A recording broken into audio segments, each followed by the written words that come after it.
Hey everybody, what's going on? Welcome to Rant Time with Klaus, and I have a very special, lovely guest. Hey guys, this is MarioFanGirl93. Alright, now before we begin, I just want to say this right here, like during the middle of the rant, we may briefly dive into SJW territory, and if you find that triggering, then I'm sorry, I don't know what to tell you. It's all good. Okay. With that being said, let us begin. Alright, so the first thing I kind of wanted to talk about is, like, you already know, you see in the title, why do people take video games too seriously? Yep, so let's get it started. Okay, so the first thing I want to talk about is the way some people like react when they like lose in any given video game, whether it be at Mario Party or Splatoon, Call of Duty, whatever the game may be. Yeah, it's really ridiculous. Yeah, it's like for a huge example, like I believe you brought this to my attention, like, at one point during our conversations, is that some people getting mad over the fact that Team Waterslides lost. Yeah, I mean, seriously, just playing it for fun. If you lose, you lose. I got no problem with that. Just don't take it so seriously. Don't be a drama queen or don't say anything suicidal. And that make you act ridiculous. Just play it for fun. It's that simple. Exactly. Like, whenever I lose an online match, I don't go like, "Oh my god, you fucking suck, you fag! I lost!" Ugh. Yeah, I never said that either. It's kind of dumb. Like, especially on Call of Duty. I don't play Call of Duty. There's a good reason I don't play online either. Yeah, Call of Duty sucks, basically. But the only Call of Duty game I played is Black Ops 2. Like, especially the fan base. Like, online, you hear the word fag being tossed around. You hear the N-word being tossed around. Which is strictly racist. It is. Not only that, but someone gets shot, you hear them like cursing their heads off. Which makes them not cool. No, it's like I always have a hard time getting into the mindset of someone like this. Yeah. I think so was I too. Like, geez, it's a freaking video game. It is so freaking stupid. Yes, exactly. Related but unrelated, and better late than never. Apparently, I'm pretty sure you're familiar with Super Mario Maker, but like during the E3 video, there was like a hand with a stylus showing what players can do with a maker. Yes. And apparently, it's been labeled sexist and racist. Which is totally ridiculous. I mean, why would they put it in racist and sexist? Just why? Apparently, on account of the hand. Just, oh my god. Of all the things to bitch about, they choose the hand, which resembles a white woman's hand, on the looks of it. Think it's anything sexual or anything just because of the hand or the touching or anything? It doesn't have that. Nothing, none whatsoever. There's nothing inappropriate about it. On Super Mario Maker, I mean, it's a platformer. Exactly, and it's a customizer of sorts. Like, I could say this without a shadow of a doubt. Mr. Ben Gilbert, who is making this claim, no doubt he's a social justice warrior. I mean, if he's making this kind of erroneous claims. To be honest, I didn't watch his videos so much. You probably wouldn't want to watch it unless you were like facepalm and cringe the entire time. Yeah, you may do some face palming and whatnot. Yeah, exactly. So it's dumb. On another thing I kind of want to discuss. I don't know if you're familiar with Anita Sarkeesian. Okay. AKA Feminist Frequency. Which is another stupid thing.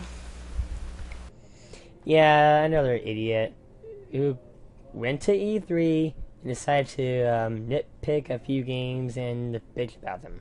One of them being Doom 4. Yeah, in my opinion, for this year's E3, I never say it's the worst or the best, but it's okay. E3 was pretty disappointing, but yeah, it is really disappointing. Okay, let me read to you one of Feminist Frequency's tweets. It's really troubling and depressing that BE3 audience is enthusiastically cheering for bodies being ripped apart. Oh I'm pretty sure this is a response to Doom 3. Doom 4.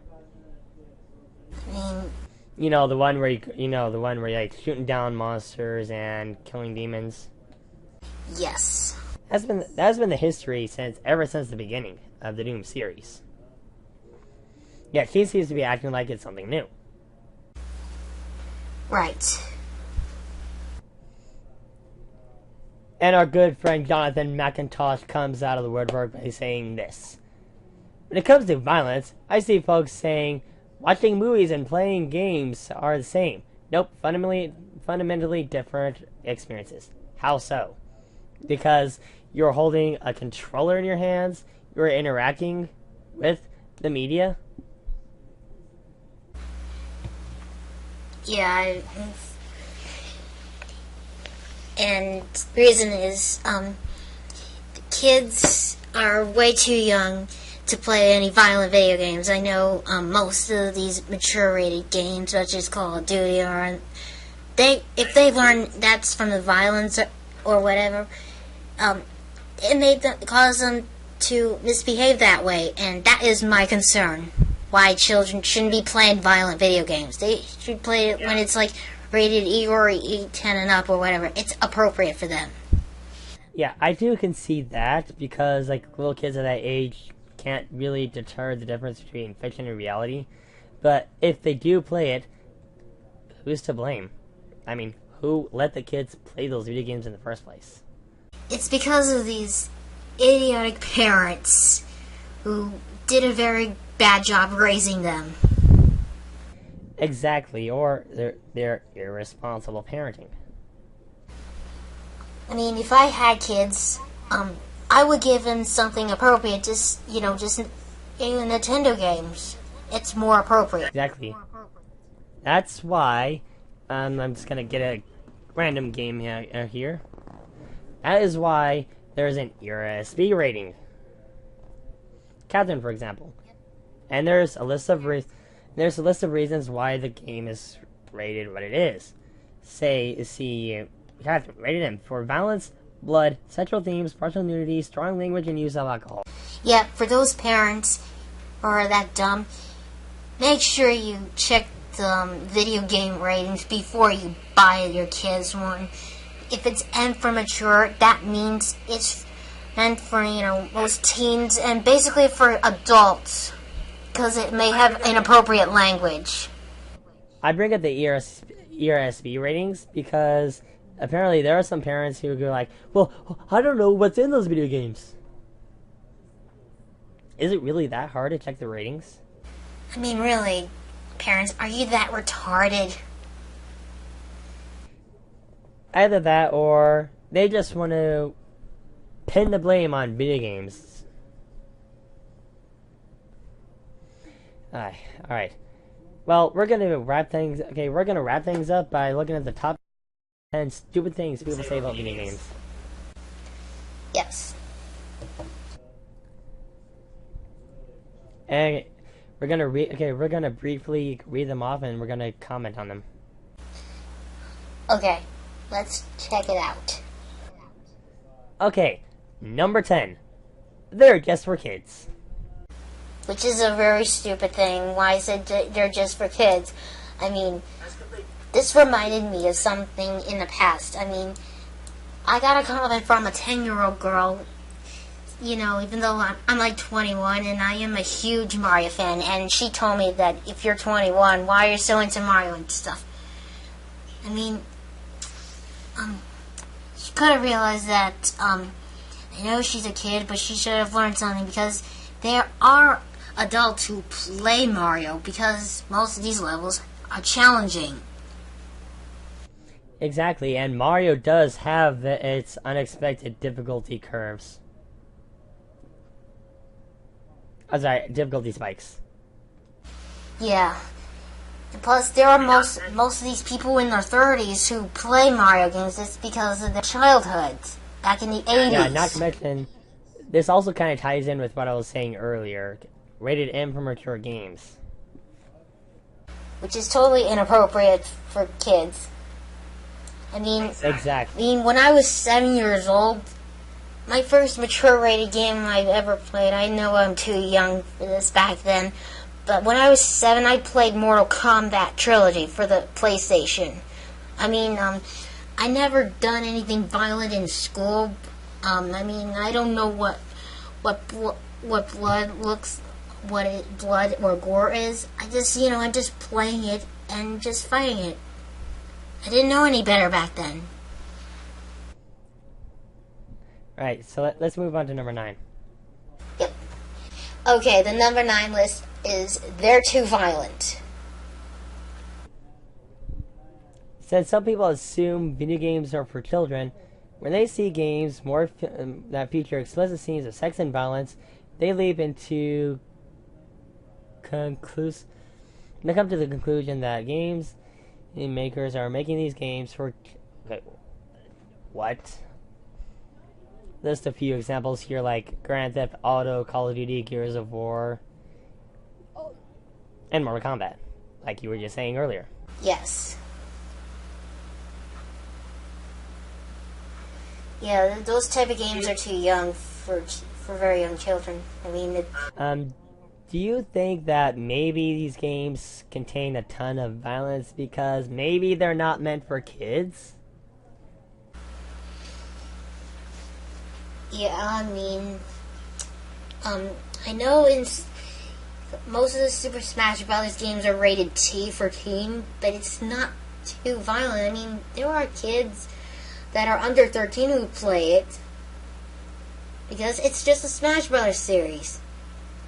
There's nothing too violent about that. Nope. I mean, like, the worst they can get is, like, maybe a few punches, maybe kicks, but other than that, it doesn't go beyond that. I mean, there's not even any blood. Yeah, there's no blood on any of them on a T-rated game. No, there isn't, and yeah, okay. On to number 8.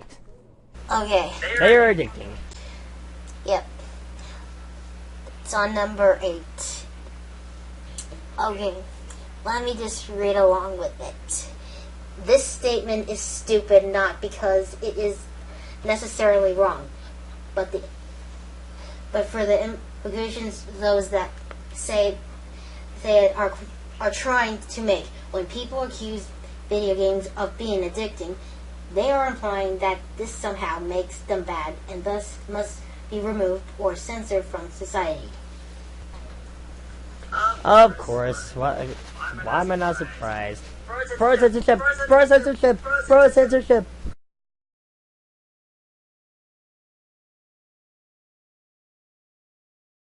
Yeah, I mean, really. It's like, oh my god, I don't like Catherine! Censor it! Kill it! Destroy it! Point your finger at it! Like, I mean, people. You guys get how seriously, absurd that people is. gotta calm down.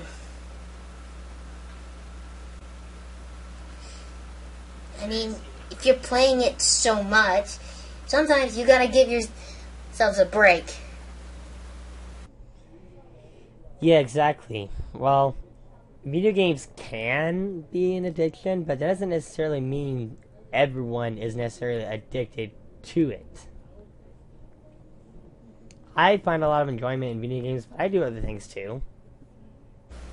Yeah, me too. I mean, Okay. it's between. Which brings us to number 7. Okay. Moving on to number 7. Players have no life. Which is a really weak thing to say, and plus it's getting old. Saying that people should, get a life or whatever. I mean, seriously, it's getting old. Exactly. Gamers do have a life. She and I are testament to that. You do have a life too. I mean, I have a job. I can hang out with friends. I'm getting out of the house most of the time. I do chores. That's what I do, and plus I'm helping my family too. So do I. And I'm currently job hunting.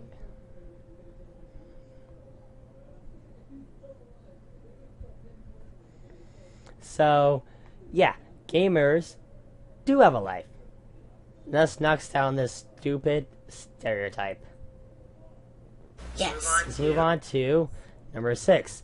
And this is where the stupidity begins. Yep. This gets something worse. There are murder simulators. I mean, really. And people make such statement about video games, and it's clear that themes are simple misunderstanding. Okay, whatever. I'm not even going to bother entertaining this.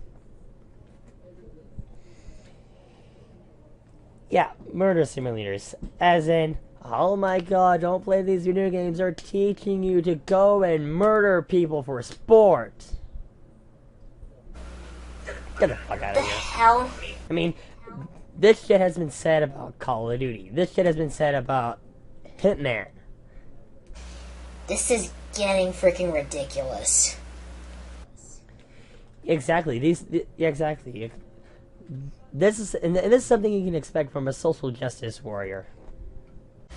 Right.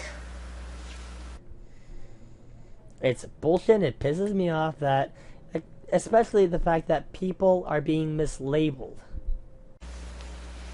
Yep. Totally mislabeled. Okay. I don't think we're pissed off enough yet, quite yet.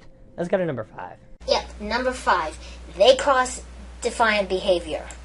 Since the early 90s and the release of games such as Doom, Night Trap, and Mortal Kombat, video games have been accused of altering the minds of young people. The fear is that if a young child is perpetrating virtual acts of violence for a long enough time period, their thought processes will be warped, and they will come to believe that such behavior is passable in the real world. Bullshit. And even if that's the case, That is totally bullshit. And even if that is the case in very young people, who's to blame for that? The parents, because the parents are the one who got them the games. Yeah, I would totally blame the parents for letting them plan them in the first place. And for older people, like those who do like the idea of crime, they do it in cyberspace. Because let me just get this out there. If these video games weren't around, that's time they could be spending committing crimes in real life. However, as video game sales has gone up, crime statistics has gone down. Yep. So yeah, how can you even incinerate that video games cause or inspire violent behavior in the real world. Because you let them choose a violent game in the first place. That's what make them cause the children to have defiant behavior. And now we move on to number 4. They have no educational value. Oh my god. Seriously. Educational value. Yeah, we're now in the super retarded shit here. I mean, like, when I played Sonic Heroes, I got the importance of teamwork. Yep. I mean, heck, in Super Mario Sunshine, they passed off a few messages. Remember, always brush your teeth. Remember, take good care of your pets. Yep. Something, society teach children, problem solving or whatever. Not to mention, hand-eye coordination. Yeah. That's what video games helps with, hand-eye coordination. Yeah. Something, give children something appropriate. It's something to learn any kind of skills or anything. Not to mention the collection of educational games. You could give them in Mario's Missing, for example. even when it's like 3 or 4-year-olds, do something educational. Why don't you just give them like ones for the PC or whatever? I mean, I do play educational games when I was a little kid, and it is really fun, and it does help everything. I played a good few of them myself. I mean, what educational games do you play when you were little?